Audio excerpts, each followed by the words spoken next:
फिरोज शाह तुगलक के लोक कल्याणकारी कार्य वेलफेयर मेजर्स इनके जो है ना हम करते हैं। क्या देखेंगे फिरोज शाह तुगलक कैसे कैसे इन्होंने लोग कल्याणकारी कार्य किए थे, लोगों के हित के लिए, भलाई के लिए जो कार्य किए थे। फिरोज शाह तुगलक ने कई ऐसे लोग हितकारी कार्य किए जिनका मुख्य उद्देश्य आम जनता की भलाई, राहत और जीवन स्तर में सुधार लाना था। स्वास्थ्य सेवाएं, मुफ्त चिकित्सा सुविधाएं दी गई थी। दारुल सफा सरकारी अस्पताल बनवाए गए थे जहां गरीबों को मुफ्त इलाज होता था। हर कस्बे और नगर में चिकित्सा नियुक्त किए गए थे और हॉस्पिटल बनवाए गए, अस्पताल बनवाए गए। वहां पे खाद्यान्न और राहत राशन की व्यवस्था की गई। अकाल और सूखे की स्थिति में राशन वितरण के लिए जो है ना केंद्र बना दिए गए थे। राज्यों के गोदाम के लिए अन्न संग्रह करने के लिए बनवाए गए जिससे आपदा में सहायता दी जा सके। सुखाड़ हो, बाढ़ हो, जो भी हो। शिक्षा और मदरसे, कई मदरसों का निर्माण किया गया था। मुफ्त शिक्षा की व्यवस्था और विद्वानों को वजीफे दिए जाते थे।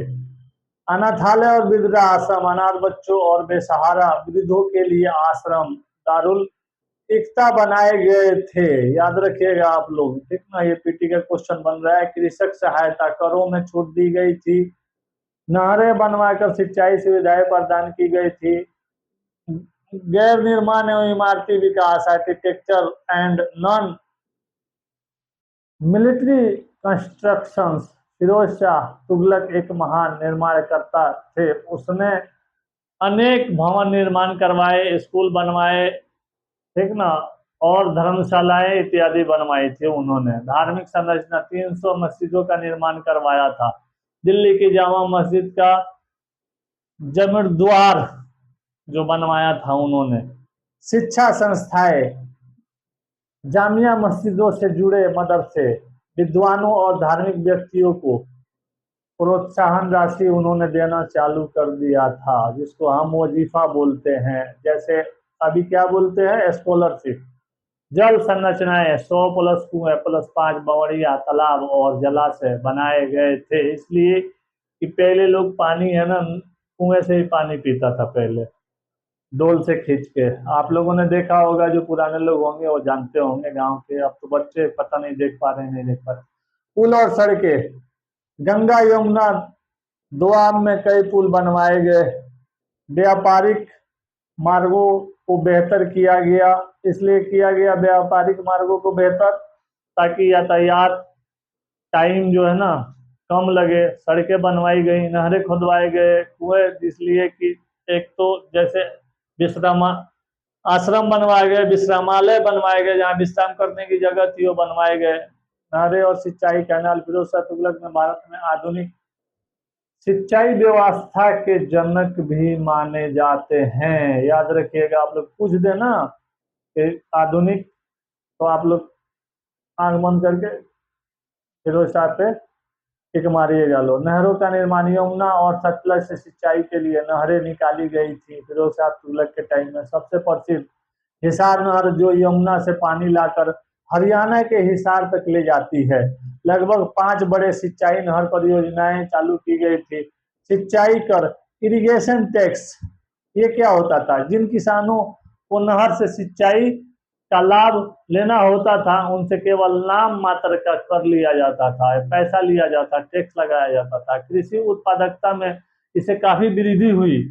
नहरों की वजह से शुष्क क्षेत्रों में भी खेती संभव हो पाई थी और उसके बाद नहरों की वजह से शुष्क क्षेत्रों में खेती होने के साथ साथ कृषि उत्पादन में काफी वृद्धि हुई और इसमें आर्थिक रूप से अस्थायित्व आया था। नहरों का निर्माण, सिटी फाउंडेशन। फिरोज शाह ने कई नहरों का निर्माण करवाया, नगरों का स्थापना की उन्होंने और पुराने नगरों का पुनर्निर्माण भी करवाया था उन्होंने। मतलब रिकंस्ट्रक्शन, जहाँ घर गिर रहे हैं, जहाँ ये हो रहे भाई साहब। लेकिन उन लोगों को मानना पड़ेगा, पता नहीं किस मिट्टी से बनाए, राबिस से बनाए या किस चीज से बनाए। आज भी आप पटना कॉलेज जाइएगा, देखिएगा कितना जो है ना बिल्डिंग कितनी मजबूत दिखती है और रौनक काफी है उस पर। समझ रहे, अंग्रेजों से पहले ही टाइम का बना हुआ है। अभी आज पुल बनता है, कल गिर जाता है। चलिए, फिरोजाबाद, यमुना नदी के किनारे दिल्ली के पास स्थित यह नगर फिरोज शाह ने बसाया था। यह नगर फिरोज शाह कोटला के आसपास विकसित हुआ था। हिसार हिसारे फिरोजा के नाम से जाना जाने वाला हरियाणा में बसाया गया यह नगर कृषि और व्यापारिक दृष्टि से काफी महत्वपूर्ण था। यह एक किला, जलाशय और नहर भी था। जौनपुर उत्तर प्रदेश, आ जाइए चलते हैं। 1359 ईस्वी 359 ईस्वी में बसाया गया यह नगर गंगा के किनारे स्थित था। इसका नाम उनके पिता जैना खान के नाम पर रखा गया था। अन्य नगर फतेहाबाद, सरहिंद आदि शहरों में भी पुनर्निर्माण और विकास करवाया गया था। सरहिंद जानते हैं आप लोग कहाँ है? पंजाब में पड़ेगा, चंडीगढ़ के आगे पड़ता है आप लोगों को। चलिए, प्रमुख स्मारक और इमारतें, आर्किटेक्चरल कंट्रीब्यूशंस क्या था इनका? फिरोज शाह कोटला, दिल्ली में स्थित यह किला एक अन्य परिसर है। इसमें एक अशोक स्तंभ को मेरठ से लाकर पुनः स्थापित किया गया था। ये आप लोग जो है ना ध्यान रखिएगा, कहाँ से लाया गया था? मेरठ से लाके अशोक स्तंभ को यहाँ पे स्थापित किया गया था, ठीक ना। और अशोक स्तंभ के कांचीपुरम, कांची स्तूप, अशोक का शिलालेख, ये सब थोड़ा आप लोग देख लीजिएगा और आगे लेक्चर में और आप लोगों को पढ़ाया भी जाएगा, टेंशन मत लीजिए आप लोग। इसमें मस्जिद, सभा मंडप और दीवाने खास थी इसमें और हौज खास। अलाउद्दीन खिलजी द्वारा बनाए गए जलाशय को फिरोज शाह ने पुनर्निर्मित किया था। इसके आसपास मदरसा, मकबरा और मस्जिद का निर्माण फिरोज शाह ने उस टाइम में काफी विकसित तौर पे करवाया था, मतलब काफी बढ़ चढ़ के करवाया था। जामे मस्जिद जौनपुर, जौनपुर में बनाई गई यह मस्जिद 15वीं सदी के उत्कृष्ट वास्तुकला का एक उदाहरण भी है। अशोक स्तंभों का स्थानांतरण, मेरठ और तोप्तो से अशोक के शिलालेखों को दिल्ली लाकर पुनः स्थापित किया गया था। यह इतिहास में पहली बार हुआ जब एक शासक ने ऐसे स्तंभों का स्थानांतरण करवाया था। वास्तुशिल्पीय विशेषताएं, आर्किटेक्चर फीचर्स, निर्माण, समझ रहे हैं आप लोग? लाल बलुआ पत्थर का प्रयोग होता था। गुंबदनुमा मेहराबों और ऊंचे ऊंचे मीनारों का निर्माण होता था, समझ रहे हैं आप लोग? और देखिए, जहां बालू अगर सही मिल जाए ना तो कसम से जो है ना मकान बनेगा बहुत अच्छा, समझ रहे हैं आप? आज के टाइम में क्या है, बालू मिल भी रहा है तो डुप्लीकेट, सही बालू नहीं मिल पाता है। सोनपुर में जो बालू मिलेगा दुनिया में कहीं नहीं मिलेगा, समझ रहे हैं आप लोग? बिहार का सोनपुर जगह है जहाँ बालू के लिए विख्यात है, मतलब पूरा। अगर घर आप लोग बनवाइए तो चाह रहे हैं 200-400 बरस हमारा घर चले तो आप लोग वहीं से बालू मंगवाइए, समझ रहे हैं? आइए, कार्यात्मक और क्या देखेंगे? सरलता युक्त निर्माण, भवनों के सजावटी रूप से सजावट के बजाय कार्य उपयोगिता पर काफी जोर दिया गया था। संरचनाओं की विविधता, धार्मिक, शैक्षणिक, प्रशासनिक और आवासीय संरचनाएं इत्यादि इसमें जो है ना काफी प्रमुख रूप से थी।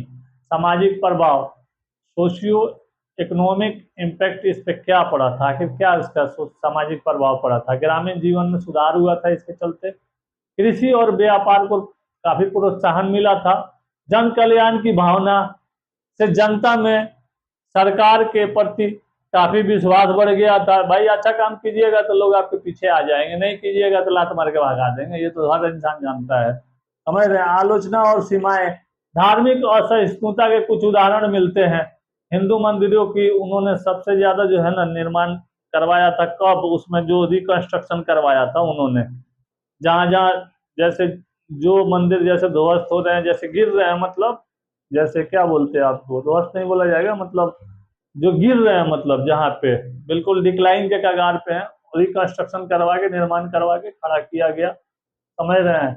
कई निर्माण कार्य श्रमदासों द्वारा जो है ना वो बनवाए गए, विश्रामालय बनवाए गए, प्रशासनिक व्यवस्थाएं व्यक्तिगत प्रतिभा पर टिकी थी, ठीक ना। ये नहीं था कि बहुत बड़े आप ये हैं तो आपको जगह दे दिया जाएगा, आप उस काबिल नहीं है तो आपको नहीं दिया जाएगा वहां पे, ये चीज था। फिरोज तुगलक का शासन प्रगति, निर्माण और कल्याणकारी दृष्टिकोण के लिए जाना जाता है। उसने जिन शहरों, स्मारकों और सिंचाई व्यवस्थाओं को नींव डाली थी उसमें क्या था, उसमें